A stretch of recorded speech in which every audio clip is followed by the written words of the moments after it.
sector people, we probably just need to raise 25% of that. 25% of 200 billion is 50 billion shillings.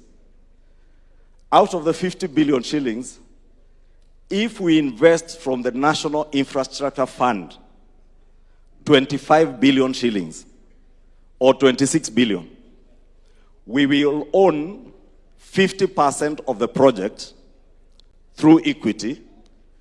Then the project, not the government of Kenya now, but the project that is commercially viable, which can repay itself and generate more revenue and more income to the government of Kenya and be able to repay its own debt.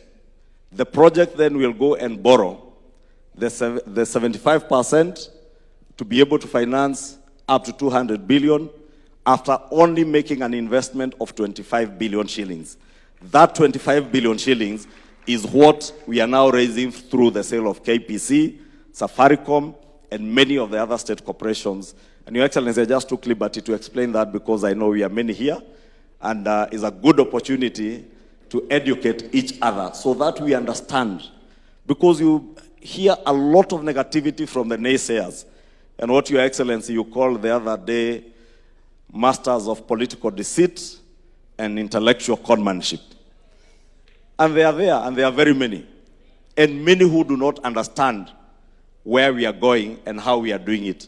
And therefore, I want to take this opportunity to call on all of us to educate others, because part of the objectives of this NGC is also to educate each other so that from here, we will get many ambassadors who will take this message home to the villages, to our wards, to our constituencies, and to the people who vote for us and who voted for this administration.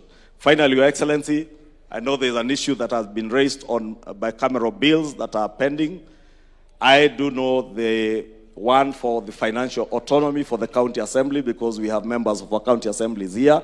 Let me confirm to this assembly that that bill came from the Senate, we passed it in the National Assembly, and the President assented it into law. It is now an act of parliament.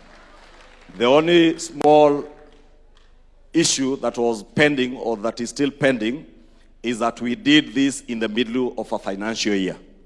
And therefore, there was no way of going back in the financial year, because it would mean that we go back, redo our division of revenue, the CARA bills in the Senate, go back to the county assemblies, you redo your budgets.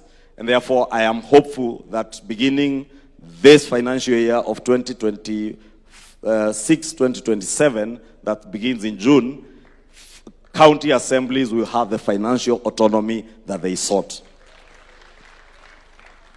2 is on pensions, both for governors and members of the county assemblies.